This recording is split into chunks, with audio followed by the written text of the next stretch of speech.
without further ado, then it is my absolute pleasure to welcome each and every one of you to this General Counsel Roundtable on behalf of the fourth floor. So we've been doing these for a while.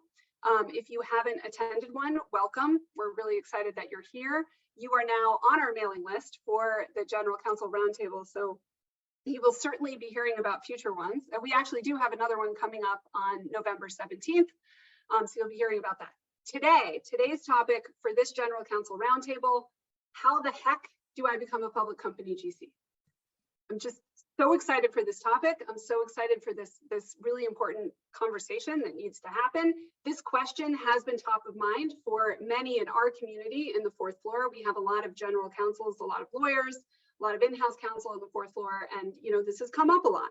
And the bottom line is that all public company GCs, they landed their first public company GC gig with no prior public company GC experience, because that's the way it has to go. So it must be possible.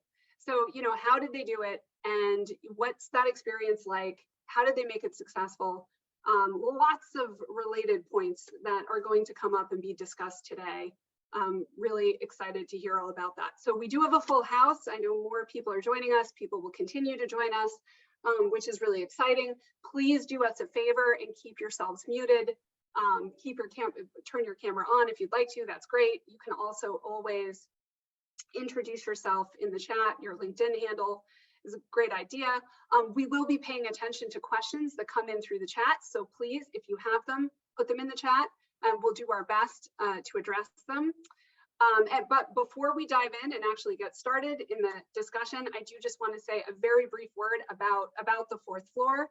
The fourth floor, for those of you that don't know, we are a market network and a private community designed to get women onto boards and cap tables. We are doing that in a bunch of different ways, but one big way is that we're hacking the system and we're providing a place for women, and especially lawyers, although not just lawyers, but for women lawyers, to initiate and advance for-profit board careers, earn equity, and also invest. We're also helping women founders access funding and growth opportunities. So if you're not a member of the fourth floor, but you think this might be your jam and you're interested, please consider joining us. Sign up for a platform tour. Also, come to a board boot camp is a great idea to learn more about us and how we operate, what we're about. We have one coming up on October 25th. So we will put links to both of those things in the chat. But enough about me and enough about the fourth floor. So it is my absolute pleasure to actually get going on this and introduce you to your amazing moderator. So Holly, I have to start with you. And Holly, forgive me, but all this talking we've done with each other, and I've never asked you exactly how to pronounce your last name. It's Logue. It's like Vogue, but with an L, and it's been mispronounced since I was in kindergarten. So I respond to everything at this point. Well, I figured that, and I have one of those names. So you would think, Breen seems simple, like it rhymes with green, but no one gets it right. So I totally understand, but I'm glad I asked. So Holly Logue. That is what I thought. General Counsel for Holmusk, which I hope is how I say that. Yes. And also the inspiration for today's conversation. So Holly started a very active thread.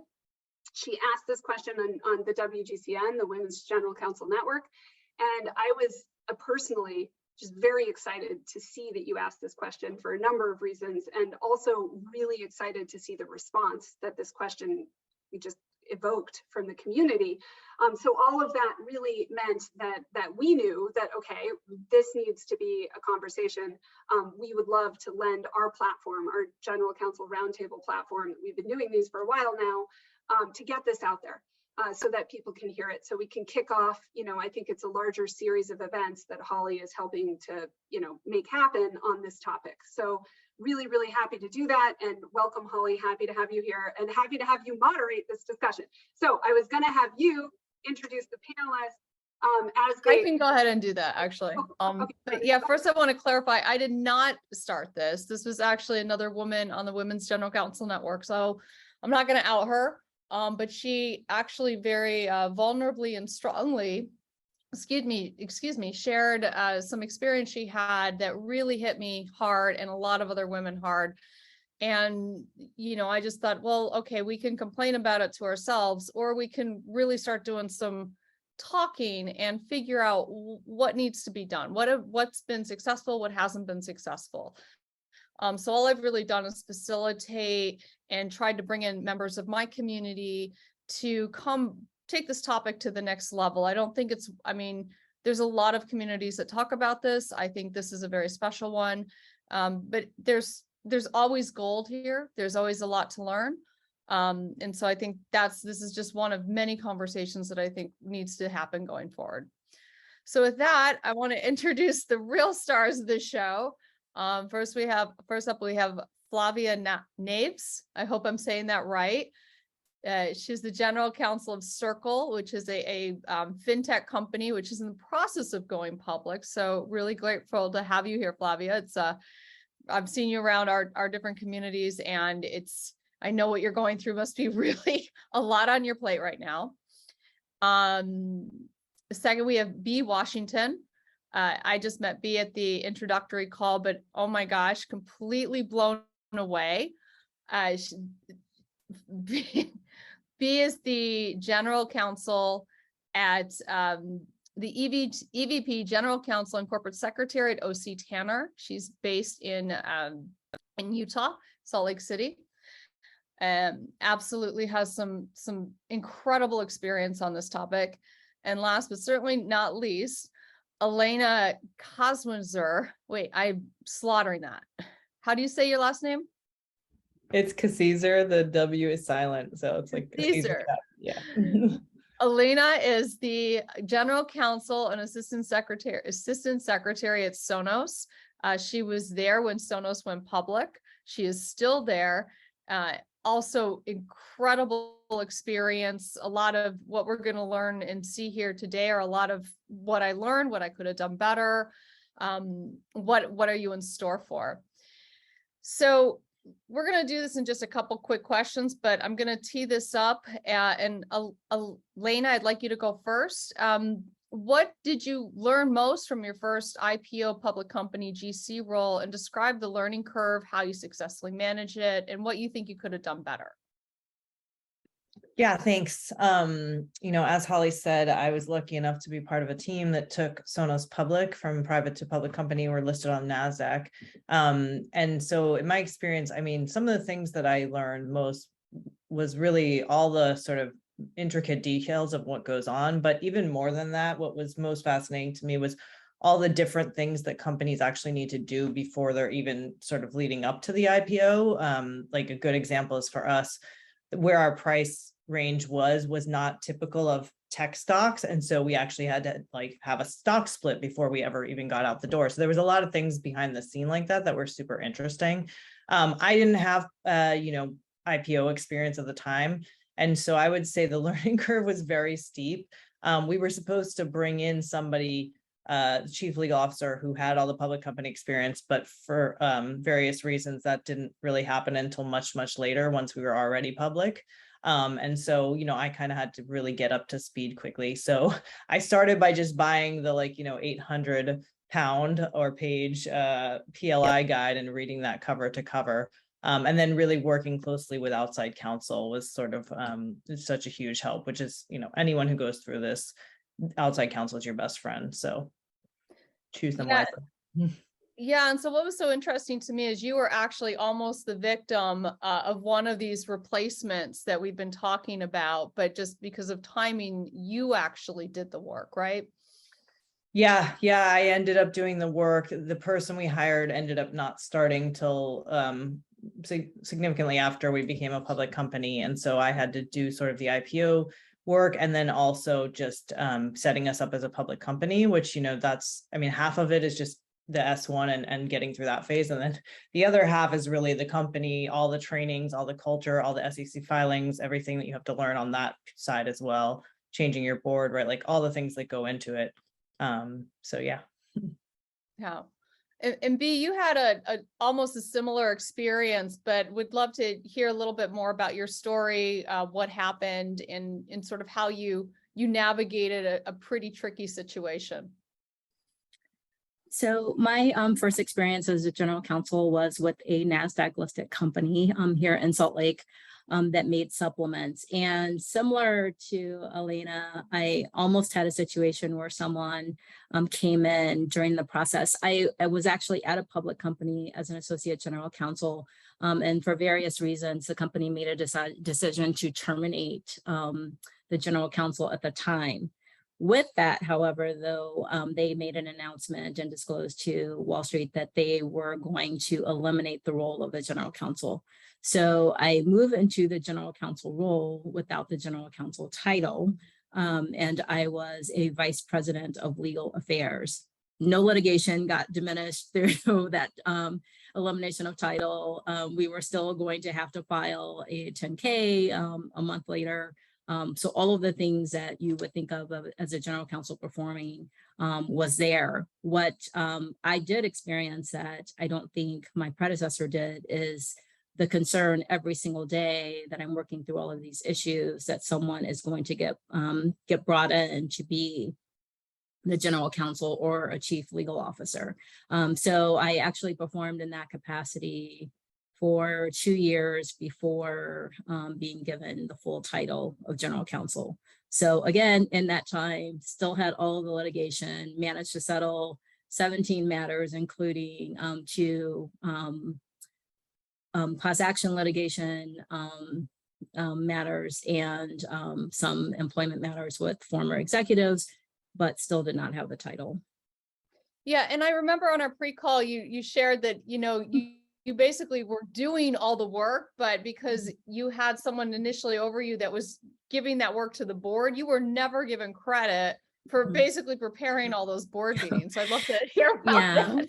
Yeah. So I think that's one thing, that's a takeaway that I would want everyone on this call to have, is that you're already functioning at a high level. Most of you are performing at a senior level as an associate general counsel, as a deputy, and you don't necessarily get to see where your work goes. I had the experience of moving into this role, lots of members of the executive team coming to me saying, let me coach you, let me tell you what you need to do. I had a board meeting and a filing and an investor relations call coming pretty quickly within a month of all these changes.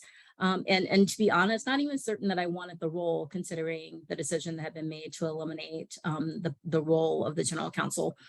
So doing all of that, people coming in, explaining to me what the board would want to see, showing me presentations, one of which I actually prepared for the executive who was showing to me. I won't call him out, but I had a member of the executive team show me his presentation to the board for the prior quarter, and a significant portion of the data, of the subject matters, of the deadlines and timelines that were in that report were actually written by me. So much so that I turned my monitor around and said, oh, you mean that I should have something that looks like this in the report? And, he kind of just sat there for a second, and then we changed the topic.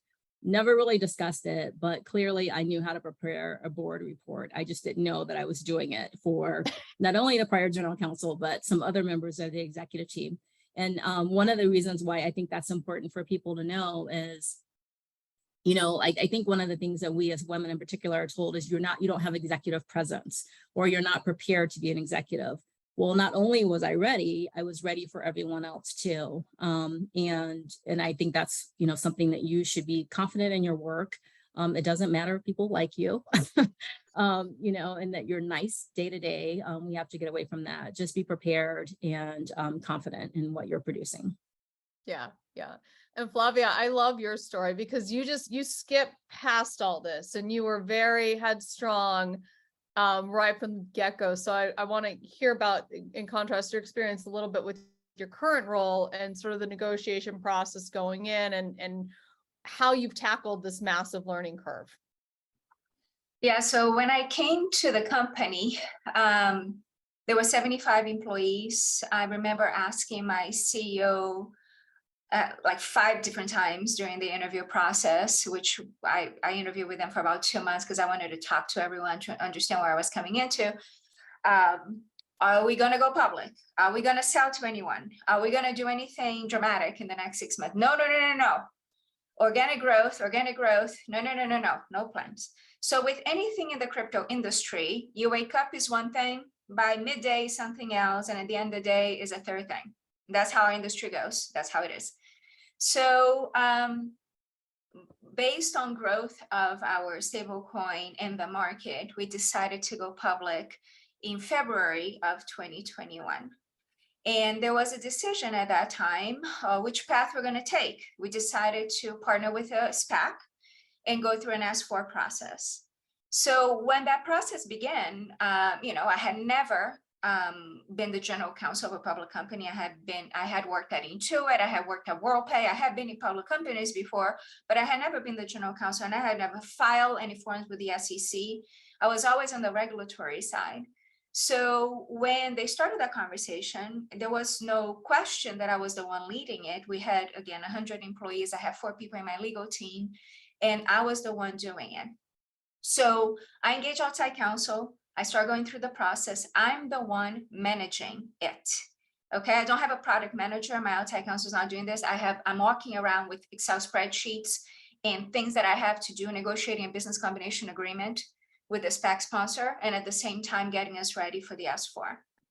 So halfway through this process, once we complete all of that, the question is, who is going to be our chief legal officer? I said, I'm sorry, I'm your general counsel. No, who is the chief legal officer? I said, listen, I don't care what you call me. You can call me general counsel, chief legal officer, chocolate cake, the big kahuna, whatever you want, lollipop. I don't care. I'm the top legal person in this company. Whatever title you give me. Now, I'm not interested in having someone above me. That's what I came here for. So if you want to do that, it's your company, not mine.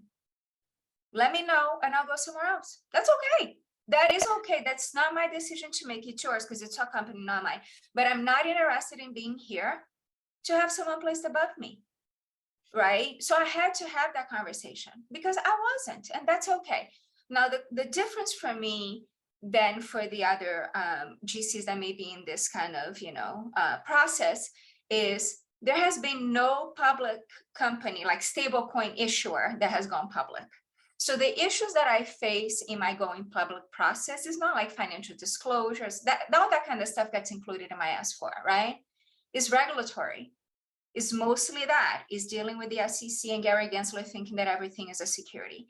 So they would not be able to find a general counsel for a public company that has expertise in this industry. It does not exist.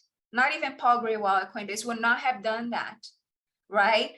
So they had to frame themselves that they either have someone that has deep expertise in this industry and can lead them through conversations with the SEC about the regulatory approach to our product, not financial disclosures, or they pick somebody else that is going to look like very different than I do, probably of the different gender, a lot older, doesn't color his hair like I do, and is going to give, some sort of physical presence to the role that I may not have, to Bree's point, right? But what I did is have a conversation, say, listen, that's okay. I won't be here for that. So you figure out what you want to do. And I'm still here 2.5 years later, so. Yeah, and I think there's a lot to be said for that. The most value you bring to a company as it's going through a transition from a private to public company is that you actually have all the historical knowledge, where the bodies are buried, how the team works. If you've done some early work, you've helped structure that board, and you've thought about what that public company board should start to look like. And I think, Alaina, going back to you, one thing you had said is you had said you'd looked at an HBR article about how female employees can be taken for granted. And, historically, we don't necessarily fit the mold for what you would think of for executive presence. So would love to hear from you again, with that perspective. Yeah. So I guess disclaimer, I also served as Sonos's first Chief Diversity, Equity, Inclusion Officer. So obviously a lot of these topics are very near and dear to me. But what I was saying is there was a recent HBR article just about, I think it was called like Stop Taking Your Female Employees for Granted or something, and all the unconscious biases that go into people assuming women will stay, or that they're loyal, or that, they care about the flexibility, like all these different assumptions that go into why leadership will tend to be more worried about a man leaving than a woman, and it to our own detriment. It ends up being that they get the retention grant or whatever the payout is for those assumptions. And I think executive presence is one of those things as well. You very rarely hear men getting dinged for executive presence, and I think the reality is it's just, does someone fit a stereotype that I have in my head of an executive, right, for whatever leader? And so I think the more we can have women in leadership and sort of bust that whole framework down, obviously the better for all of us. But I think executive presence really is not, I think it's something that we should all be challenging when we hear those words from people, because, I know probably 80% of us have heard that at some point. I got that, to the story I was telling earlier about we hired someone else who came in after we went public. One of the things I got dinged for was not having executive presence. So I think it's a fair thing for us all to be challenging and getting more precise on what that actually means, because when you start to break it down, it doesn't really hold up quite the same as one might think. So yeah, it's really interesting because none of us are going to fit the mold for what historically have thought of as executive presence, and if there's no objective standard around it, how are you supposed to know what that means? And I think in our conversation, and Bea, will come back to your story about how you finally stood up to your board, which I thought was just an incredible story. But we talked about, we spent a lot of time in our 20s and 30s as women worrying about being liked, and at some point you just get tired of it and you're like, I don't care if you like me, but you're going to respect me first. So I think your story is a great example of when that just comes into play. Yeah. So after serving in this role as Vice President of Legal Affairs for nearly 2 years, during that time period, obviously I'm considering whether or not I want to be there. One of the things that one of my mentors advised me to do was, whether you have the specific title or not, you're doing the work. And if you can become really good at that work, you can take those skills, like education, it's transferable. You take that with you when you walk out of the door, but just make sure that you're ready, that you have what you need to leave. So during that time period, I also decided this is my Hail Mary attempt to have my my final child. So I got pregnant, going through all of that, have a baby, but I'm also still saying on my way out of the door from maternity leave, which I worked up until, an hour before my C-section. We need to talk about this. It was going into the end of the year. I wouldn't be coming back from maternity leave until the end of the fourth quarter. So I decided that, during maternity leave, I will likely just be looking because this is something that isn't getting addressed. Got a call from the CEO who's like, guess what? Beginning of the year, we're going to make you a general counsel, but you'll have to wait until then. And by the way, this is your salary, which public company, I know what people make. I'm drafting employment agreements all day long for executives. And it was significantly below what my predecessor made. And meanwhile, my son is crying off in his nursery. I'm still in pain from having a C-section weeks before. And finally, in that moment, I just thought, I don't want to do this anymore. Oh, and we were in the middle of an SEC disclosure that the company made. So we're under investigation. I'm reporting directly to the chair of the board and the chair of the audit committee every single day while on maternity leave. So finally, I just said, you know what? That's not what it should be. Those numbers don't work for me. This is what I'm looking for. And I explained what I expected from the title, what type of seat at the table I thought I deserved, and what the compensation would need to look like. Mind you, I'm dealing with a new CEO who was just like flabbergasted. This is his first CEO role. He's like, wait, you don't want to be the general counsel? I said, no, not on those terms. You need to call the chair of the compensation committee and tell him that this is what I need from him. And on top of everything, I need a plan for how you all are going to develop me in this role. And he's like, okay. And I just hung up. Meanwhile, the chair of the compensation committee starts calling me. And I'm sure probably in a bit of a panic, because this is not the moment that you need to lose the person who's navigating some of these legal matters. And I lost my phone in the house. I have a new baby. I'm scatterbrained, and I couldn't find it. And then when I did, I still waited to speak to him. And it was a different conversation than the one that we had had periodically over 2 years. It wasn't that I did not ask for the role in 2 years. It was that it was the first time that it was clear that I was ready to walk out of the door. Yeah, and it's sad that we have to get to that point, and you know, but that was your moment, right? That was when you're like, I am so done being nice and short selling myself. I am just done. And I've also found in my own experience, it's when I hit that moment, that's when I get what I want. So Flavia, going back to you, this, you know, I know that when you were talking to Circle, your current company, this stuff was already on the table and you had no issues with this, but describe your experience sort of developing into who you are today and finding that voice. Yeah, so once I realized that we still didn't even have a CFO at the time that we decided to go public, we had a VP of finance. So when we realized that that's happening, I have to redesign my legal team. We have to redesign ELT. We start looking at the board and everything else. So I'm like, okay, not a hill or a mountain. I have an Everest to climb, right? So how do I do this?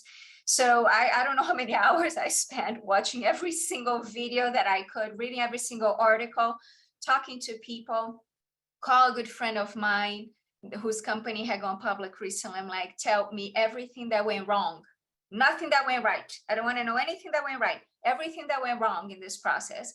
Talk to people that had gone through an S4 process as well, through a T-SPAC, everything, kind of just really getting as much information that I could. Then partner with outside counsel, like Alaina was saying, right? Outside counsel is truly your partner in this process. Brought them in and started going through this. Not to say that it was with no faults, not to say that I'm now the most proliferate, you know, a public company general counsel out there, but I learned so much through this process, what actually matters, what doesn't matter, what keeps me up at night, what used to keep me up at night, but really is not that big of a thing, right? And went through that, but it was really partnering with my peers in the industry that were so kind to devote their time to me, you know, that kind of helped me get through that, and in partnering with outside counsel. Now, when we started getting the rest of leadership in place, and these people came and they had experience working in public companies as well, then that kind of just took it all to the next level, right? But there was a period of about 4 months that I was running this as you know, I was the project manager of our going public process. And I had to really just benefit of learnings from my peers, reading, and just getting things wrong to get it right. Yeah. Yeah. And I think that, I mean, go ahead, Alaina. Oh, I was just going to say, to build on that a little bit, you know, I know someone in the thread asked about like, how do you become? And I think like the reality is, you know, and this is the part that's frustrating because I don't think CEOs understand this.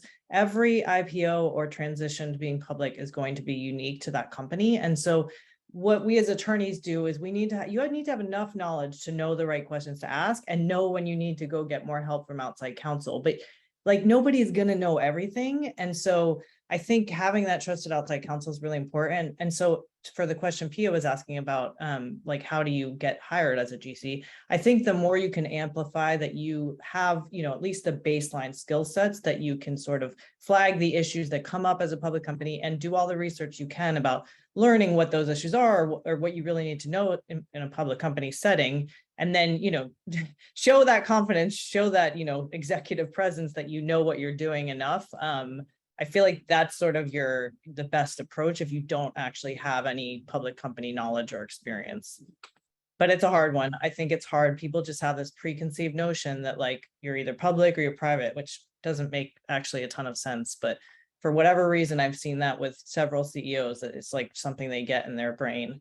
Another thing we talked about before is there is sometimes ways to enlist your outside counsel to educate the leadership team like CEOs, which I realize in a job hiring situation, that's not going to work, but it does maybe if you're in a company already and you're being considered or whatever the circumstances might be.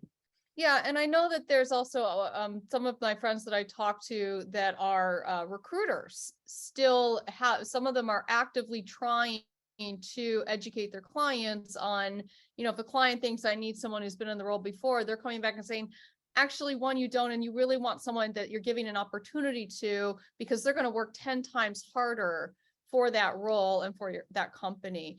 And Flavia, you have a hand up. Is that? Yeah, just one final point, because Alaina brought something really important up, which is she's absolutely right. You don't go into this job knowing how to do everything, right? So, and there was a comment in the chat box about like different types of industries, right? The reason why I'm the general counsel of my company is because I'm a payments attorney. I'm a money transmission attorney. That's my background. And that's why my company, the main product that we offer is a regulated offering. I'm not a litigator. I am not, a marketing attorney in any of these things, but my team, we have experts on those things, but I can talk to my team and know what they're talking about. So I have a general sense of all these things, and I can talk to my chief marketing officer, my CTO, and everyone. Well, I'm not the expert. So I agree with Alaina that some CEOs believe that you come at the general counsel and like, everything. And I try to remind everyone that like the law is like medicine. You don't go to a foot doctor because your head hurts, right? So you don't go talk to a regulatory attorney if you want to file a patent application.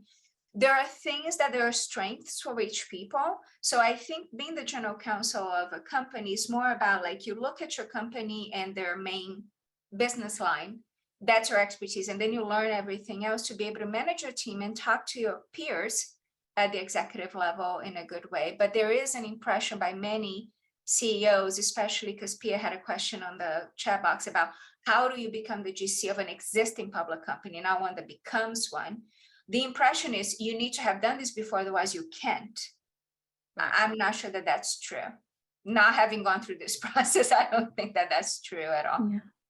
No, I'd actually like to. And yeah, I'll come right back to you, but I just want to say, like, there is another in the chat box where it sometimes you get, we're women and we tend to do the work, but we don't go out and try to build up that leadership role. And I think it's, you can't just be the workhorse in the company. Get someone to do the day-to-day work if you need to, so that you can actually be up there in front of the board, in front of the CEO, working on the strategy. And that is one way to give yourself a lot of credibility. But go ahead, B. Oh, I was just going to add on to what Flavia was saying, is that no one is going to be an expert, right? We are generalists for a reason. But I do think that there is some value to having some knowledge of filings or, some securities interest, if not expertise. I was fortunate enough about 15 years ago to work with the general counsel who the company had gone public about 2 years prior. Up until then, our law firm actually was doing all of the filings, or completing and drafting all the filings for the company. And he wanted someone in-house who could work on 8Ks and, eventually the 10K. So he actually had me sit with the law firm partner and get trained on how to complete those filings. And over time, I began to do that, which is one of the reasons why when I moved on to another company and the GC that role was eliminated, I was able to step in at that time when a filing was due, because I had already performed that function at another company. So some of those skills I think are important. But one of the things that's interesting with that too is that general counsel had actually headed up the contracts group at that company prior to becoming the general counsel. And my relationship with him when he was an executive in that role was, hey, do you need help with anything? Is there something that I can, provide you? Is there some assistance? And we ended up working closely together. So he knew when he became general counsel that he could count on me for special projects, which is what he kind of considered the filings to be at that time.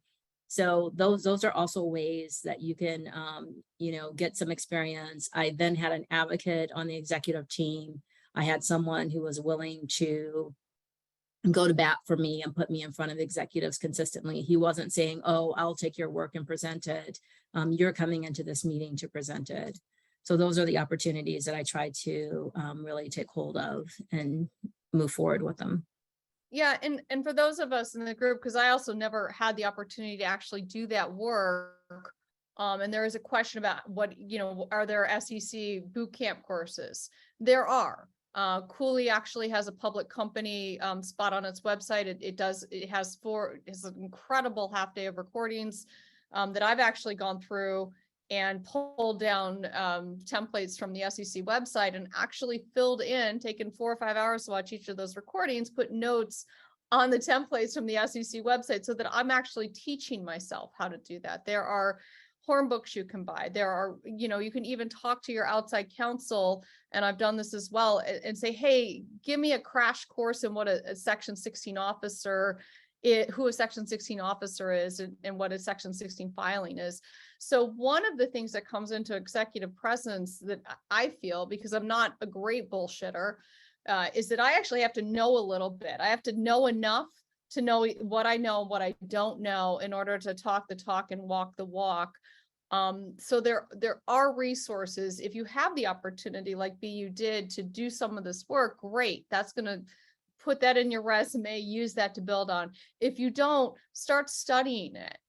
And, the other thing I really did was start to work more and more with my CFO very closely and just listen to a lot of what he has to say and start talking about, hey, I know we're only a Series B company now, but what are you thinking for Series C? What are you thinking about the board as we get later, private towards a public company? What are you thinking you want to do here? And he will ramble on forever, and I will just take that, go do some more research, and recirculate with him some other ideas. So that's another way to get a little bit of education. Alaina, what are your thoughts on that? What have you done, and what did you do when you were thrown into the process kind of unexpectedly? Yeah, I laughed at your asking outside counsel for like a crash course, because I did exactly that. Like I said, I got the PLI guide and read it basically cover to cover, brought questions. I watched videos where I could. I talked to people in our finance department who, had some experience, and just sort of learned wherever I could, and then reached out to people, other, GCs who I knew, or other attorneys that I knew who knew some of the details in greater detail than I mean, I'm actually a patent attorney by trade. So like, the whole public company thing was a little bit, was a lot of learning for me. So yeah, I think just using whatever resources you can and getting crafty to learn.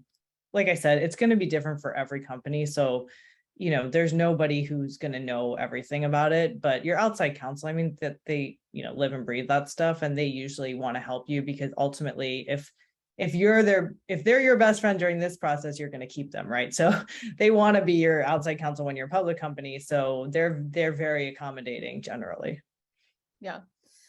Yeah. Well, I would add on to that too, as outside counsel, they also know the new opportunities that are coming. The position I have now, I am now with a private company, but the outside attorney who trained me on securities filings is the attorney that recommended me to this company for the role that I have now. So they are often connected, and their other clients are asking them, do you know of anyone for this opportunity? Yeah, and that's an excellent resource. I build up relationships with partners I've really enjoyed working with throughout the years at various firms. And I always feel like there's a headhunter implanted in these firms looking out for me, because it benefits them as well. Flavia, we're going to start with you. We're getting any questions you've seen in the chat that you want to speak to, or any kind of advice you want to give? Yeah, so there's been a bit of a thread about CEO, CFO reporting line and why that matters. So I report to my CEO, and whenever there was that conversation about having a down reporting line, and that I said, that's okay, it's just not going to be me, right? The reason for that is you lose the visibility and the executive presence once you're reporting one line down. You're no longer the person that is directly to the CEO, sitting at the table, having part in the material input into the conversations. The board will see you differently as well, because you don't report directly to the CEO, and to them, you're not part of management. You want line down, right? Right now, for example, my board members, everyone has my cell phone and they call me whenever they want to, because I have a direct line to them as they have to me. I report to the CEO, but at the end of the day, I'm the general counsel for the company. not from my CEO, right? And the company and the board knows that. Whenever you're reporting one line down, you kind of lose that process. The board will see you as part of the team and not necessarily that line. So there's your ability to cause impact and to have a meaningful voice in these conversations. I believe it changes. So that's how I see the big difference. Now, there was also a conversation about how it's different in different countries. That's correct. There are other places whereby the role of the GC, like in Europe, you know, you either a barrister or you either an advisor or something like that, right? So the role of in-house counsel is different than it is in the United States. But at the end of the day, where I've seen the difference mostly be is really having that executive presence and being at the table to make decisions. That's one of the things. And the other point that just came up recently, and I forgot, since starting this process, I did join the Society of Corporate Governance, and I'm part of it. I get their emails, I do their training, they have calls. That is also a great place to get learnings from other public company GCs and learn how to do corporate governance, which is everything of these things, right? The SEC filings go in it, and everything, SOX and all of that kind of stuff falls in it. So is ESG and putting all those things together. So I would recommend, if you guys have the ability, check it out, the Society of Corporate Governance. And also there are different institutes. If anyone is in the Bay Area, Berkeley does also training for general counsel. So that's also a good resource. Yeah, I agree with that. Those are all excellent. Alaina, you also mentioned in our pre-call that you had outside counsel come in and do a training session. And was one way to educate your CEO. Do you want to talk about that a little bit? Because there are ways to leverage your outside counsel, not just to get training for your company, but training really for your other executives to start to see you in that executive role. Yeah, we brought in our outside counsel to have a meeting with all the sort of executive team to just, I mean, a lot of it was focused on what to expect, what's the process, what's going to change within the company. Here's what we're changing now. Here's what we'll change after we go out, but like kind of give more color into just all the different steps of it. But part of that was, and, you know, I posted in the thread here, you know, I think generally people do want the general counsel to report into the CEO, like for optics reasons. Like if you're going to be a public company, it's like an appearance thing. So for us, even our banks would not really, I don't think, have stood for a GC not reporting to the CEO. They were, you know, they were like, no, this is how you do it if you're a respectable company. And so I think that sometimes you may be able to use that little bit of leverage with the banks and the investors that like, this is how you want to be seen, right? But yeah, we did do a training and that was a pretty helpful thing just in getting everyone aligned on like, here's what's to come and getting people to understand the cultural changes that were going to happen. Because obviously you have to be less transparent with data and all these things that just sort of go along with it. Yeah. And be anything to add or anything you've seen in the questions that's jumping out at you? I think that is helpful. You know, that you do bring someone in to do some training. As I mentioned, the CEO who kind of got the brunt of my wrath with the acting GC role, he was a new GC, a new CEO. And he is someone who I think that's where I try to add value to him is I know that these are things that you're coming up to speed on. Here's this primer. Here's this, you know, attorneys coming in to talk about this class action litigation. It's going to be 30 minutes of your time, but he's going to tell you everything that you need to know for all of these matters. And that is probably where the two of us began to develop a relationship too. And that relationship is so critical. I'm seeing the comments where people saying reporting to the CFO versus the CEO. When you're reporting to the CEO, you have a better handle on what's happening in the company. You're going to more meetings. Right now, just this morning, my current CEO copied me on something where the thread, you know, started a while ago, but he's like, oh my goodness, she's not in this. And that's what you need to have happen so that you can, one, see where the blind spots are for the decision that's being made, because then I know I go back to a couple of other people and say, hey, have you thought about this? But I think once you develop that relationship and helping get them educated as part of that, you do have more opportunity for growth yourself. I will say the other thing about that too is like, you know, in my current situation where the CEO is telling me, oh, you know, we're only going to pay you this, by the way, I'm a over 40 Black woman on maternity leave, and you're telling me to come back in. And maybe at some point I'll become a GC. Like, I'll also tell you why you never want to do that. why that is a high risk situation for the company. And those are the types of things that I think outside counsel can help you do. Yeah. Yeah. And we're seeing a lot of this reporting to the CFO in the chat. And I'll tell you, it's, I fortunately have not been in that position, but it's amazing to me because I was recently interviewing as I wasn't sure if our company was going to be sold or not. And the person I was talking to most was the CFO. And initially he said, well, you'd be reporting to me. I'm like, that's not going to work. I need to report to, to the board or to the founders. And it was very sketchy, but it's just, sometimes you don't always have that bargaining power when taking a job. And I've been in positions in the past where I've really had to take a job, right? In fact, my first GC role came from a former client of mine that had seen me in my capacity as a patent attorney and decided to hire me as the head of strategic assets for the company. And because they had some FTO litigation that they were potentially involved in. And I really had a hard time fighting to get beyond that role. And I finally just gave myself the title of GC in my mailing line, and no one objected because, at some point we were negotiating with another, I'm also a transactional and corporate lawyer by training. So forget about the patents, right? So we're also negotiating these major licenses, and we had this one really difficult party. And the CEO kind of said, yeah, it'd be really great if you could use the title GC just in these emails so they'd take you more seriously. And I was like, why don't I use them in all my emails, right? Why don't I just give myself the title? So and then it leveraged into other things. So I had more of a bargaining position in my current job and was able to say, I'm reporting to the CEO. I want to be at the board meetings. There's even more I would do now, but you just don't, no one gives you this stuff outright. So it is something that is women, we have to almost negotiate going into our current position. Otherwise, it's a constant fight to be seen as able to grow outside of that narrow view. Alaina, I see you nodding your head.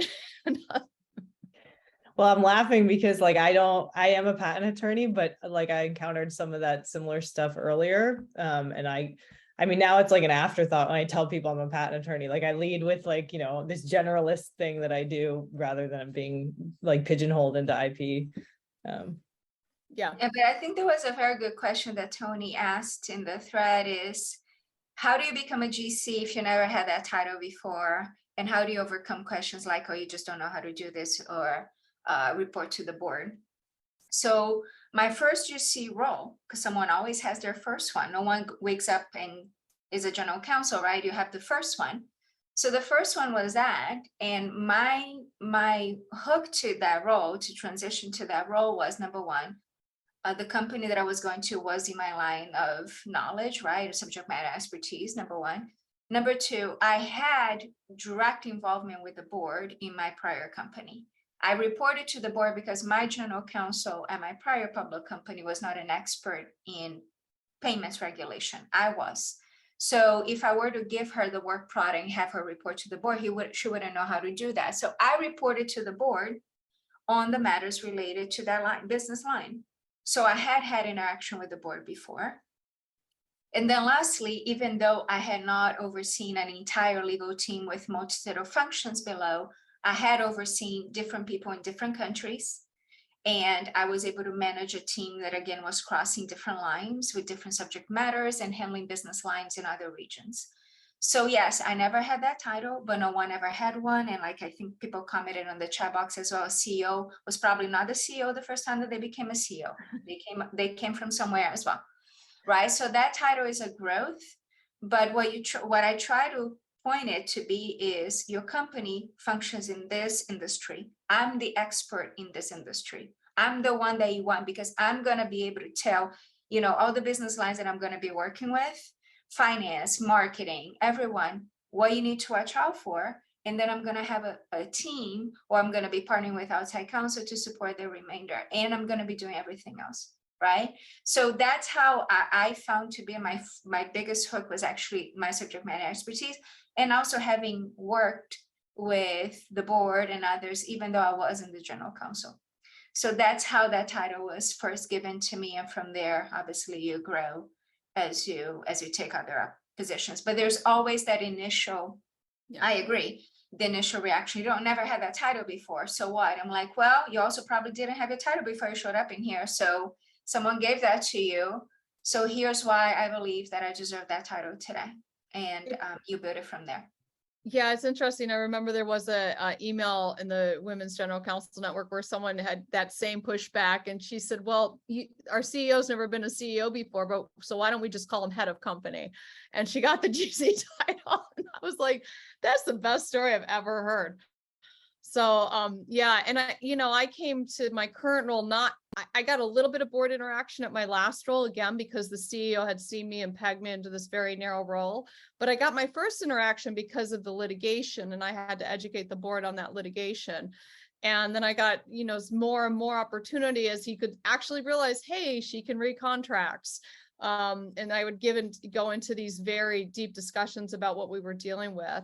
And in my current role, I keep inserting myself into more and more of the board as I was taught to do by, other women, in bringing up questions, right? Like, so right now we're having some discussions on composition of board. So I sort of took it upon myself to really come up with a strategic plan of how do we build out our board and what talent do we need going forward as we transition into these different series of fundraising. So now I've kind of found an opportunity to make myself central in that discussion process and bring value. And I think that's how you get that executive presence, is you start to really proactively insert yourself. B, I see you nodding. I would love to hear, kind of what your takeaway was after you left your last company and kind of moved on and with that trauma and just took those lessons with you. Yeah, I think it's interesting. Tony's asking, how do you have the courage to negotiate when you get that first GC role? And I think when I got, asked to consider this role, one of the things that I wasn't going to do was, play the backfield anymore. If I couldn't come in the role that I was being hired to do, then I needed to stay where I was. So I showed up on my first interview. I talked about the fact I had an infant. I talked about, my work-life balance, or, the quest for that. Still don't have it, but, I'm trying. All of those things that, if the salary wasn't right, I think once you are confident in who you are, there was a large period of time in that first role where I thought, oh, it's going to be difficult for me to find another GC role. It's a small city, it's Salt Lake City. Everyone here kind of grew up here. I'm a woman of color. All of the things that you put in your head for why it's going to be hard to do something else also make you a little bit willing to settle, and just willing to say, I'm not doing that again. Or knowing that you don't want to do it in the first place is even better. I think it places you in a position more like Flavia, where she's like, I am worth every dime that I'm earning. I'm worth this title.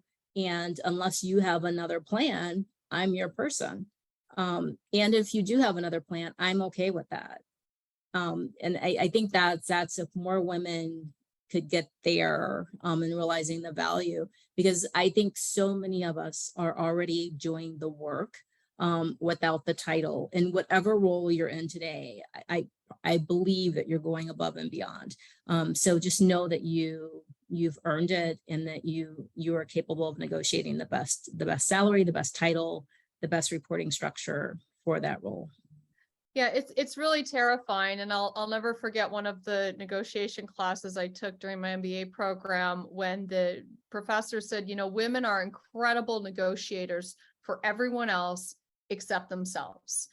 And that really hit home to me. It was like, wow, yeah, you're right. I can really fight for a client, but when it comes to negotiating my own salary or my own expectations, I feel like I fumble every time. So I think that's a work that we need to do.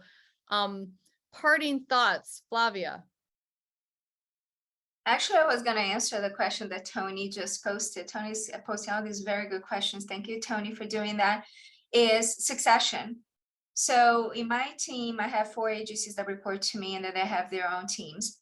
All of them are being groomed for the day that I leave. I don't come back. I win the lottery. I move to China. I did something that I'm not here anymore.